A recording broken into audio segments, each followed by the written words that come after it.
অভিনেতারা তুমি ছাড়াও আরো অভিনেতারাই নাকি এরকম হয়, কি বলবে?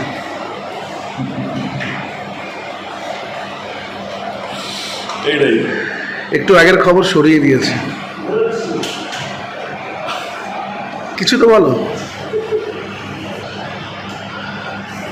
মিঠুন এবং দেব বিতর্কেও আজ মুখ খুলেছেন কুণাল ঘোষ। যারা সিনেমা করেন তারাই উদার, আর আমরা কি সংকীর্ণ? প্রশ্ন তুলেছেন কুণাল ঘোষ। কি বলেছেন শোনাবো। মিঠুন চক্রবর্তীকে দেব বাবার মতো বলেছেন।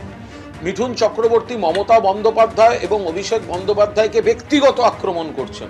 তবে হ্যাঁ, দেব আমাকে ফোন করেছিলেন এবং তিনি বলেছেন যে এই ব্যক্তিগত সৌজন্য ইত্যাদি ভোটের সময় তিনি এই ধরনের বিবৃতি আর দেবেন না, এই ধরনের বিবৃতি তিনি আর দেবেন না। ফলে আমি বলছি চ্যাপ্টার ক্লোজড। কিন্তু বারবার এই ধরনের ঘটনাগুলো দেখা যায়, তাতে যেন মনে হয় যে তৃণমূলের ৩-৪ জন যারা সিনেমা করেন তারাই হচ্ছেন বিরাট উদার, আর বাকিরা আমরা সংকীর্ণ মনা। যারা সিনেমা করেন তারাই হচ্ছেন উদার। তারা অভিনয় করবেন, প্রিমিয়ারে ডাকবেন, ফটোশুটে গলা জড়াবেন, কিডনি দান করবেন, কেউ পরিচালক হয়ে অভিনেতা হিসেবে নেবেন, আর বাকিরা সব আমরা সংকীর্ণ মনা। তো আমরাও সৌজন্যের বৃষ্টিপাত দেখিয়ে দেবো, আর নইলে দল সকলকে একসঙ্গে থামাক।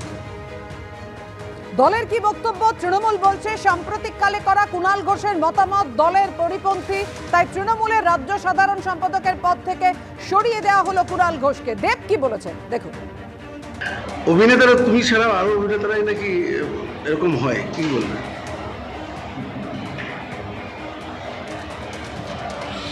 এইটাই একটু আগের খবর সরিয়ে দিয়েছে, কিছু তো বলো।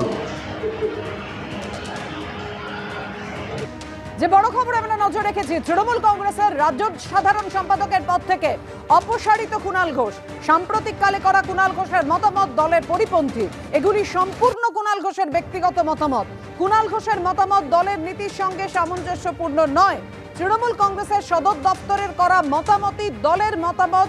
তৃণমূল কংগ্রেস জানিয়ে দিল একেবারে স্পষ্টভাবে।